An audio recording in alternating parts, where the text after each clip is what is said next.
Top quality और consistent performance के लिए सिर्फ सिल्वर पंप नाम याद रखना। ईरान का तेल अवीव पर एक और बड़ा हमला, बहुमंजिला इमारत पर मिसाइल से अटैक किया गया।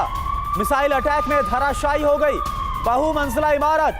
तस्वीर भी आपको दिखाते हैं, यानी कि ईरान ने भी इजराइल को दहला कर रख दिया है। एक तरफ इजराइल लगातार बड़े हमलों को अंजाम दे रहा है और वहीं पूरी ताकत के साथ ईरान की तरफ से भी इजराइल को जवाब दिया जा रहा है।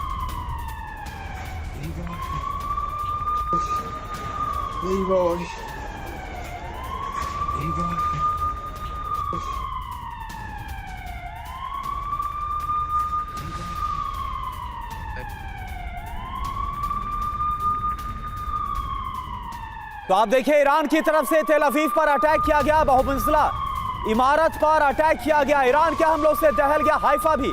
हाइफा की इमारतों में लगी है भीषण आग। ईरान के हमलों से हाइफा शहर को दहला दिया है और ईरान बदले की जो कार्रवाई कर रहा है, इसमें पूरी ताकत के साथ हमलों को अंजाम दिया गया। बड़ा नुकसान, ये देखिए आप, बड़ा नुकसान इजराइल को इन हमलों में उठाना पड़ा है। जरा देखिए आप तस्वीरें, और धमाकों की आवाज भी आपको सुनाई देगी।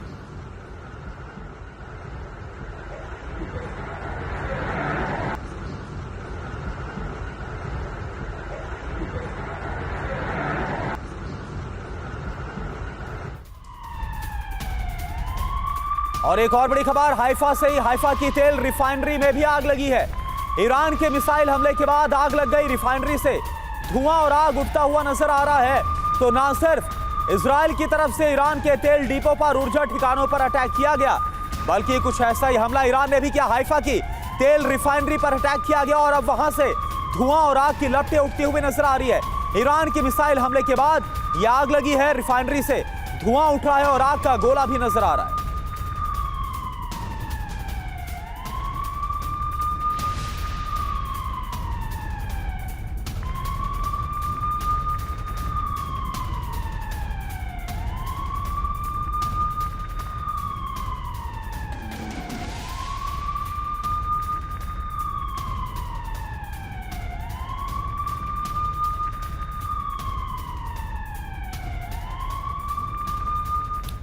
तो देखिए, लगातार हम आपको तस्वीर दिखा रहे हैं और तीसरा दिन है ईरान और इजराइल का युद्ध बहुत ज्यादा विध्वंसक और भीषण हो गया। इस पर और बात करते हैं, ताजा हालात को समझते हैं।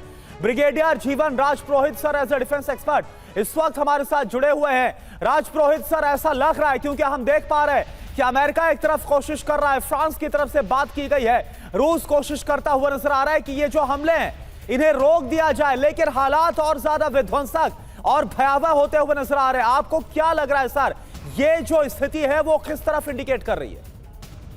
ये बहुत पेचीदा हालात हो गए हैं जब से ये 12 जून को इजराइल ने अटैक किया है। अमेरिका ने हालांकि बोला कि हम शामिल नहीं है, लेकिन सारे रिसोर्सेज लगा दिए हैं।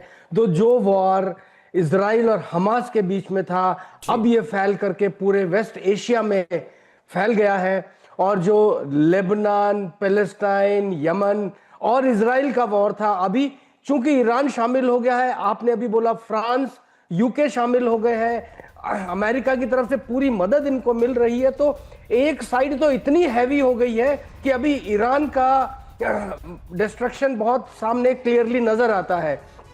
दूसरी तरफ ईरान के सपोर्टर्स जो चीन और रशिया है, ये खुल करके सामने नहीं आए हैं, टैसिट सपोर्ट मिल रहा है। हमें याद है कि ईरान ने रशिया को यूक्रेन के खिलाफ मदद किया था, उनके ड्रोन्स, उनकी फतेह मिसाइल्स, ये सब उन्होंने भेजी थी। तो क्या रूस इस हालत पर, इस समय पर खुल करके सामने आएगा जब वो यूक्रेन में लड़ाई लड़ रहा है? चीन जो कि ताइवान के साथ अपने पैचिंग अप करने की कोशिश में, अमेरिका का उधर फोकस और इस युद्ध का विध्वंसक हो जाना, पूरे मिडिल ईस्ट को कवर कर लेना, ये एक खतरे की घंटी है। ये बहुत बड़े खतरे की घंटी है जो शांति स्थापना के लिए जिम्मेवार है। वही अगर लड़ाई करने जुट गए तो फिर शांति कौन लाएगा?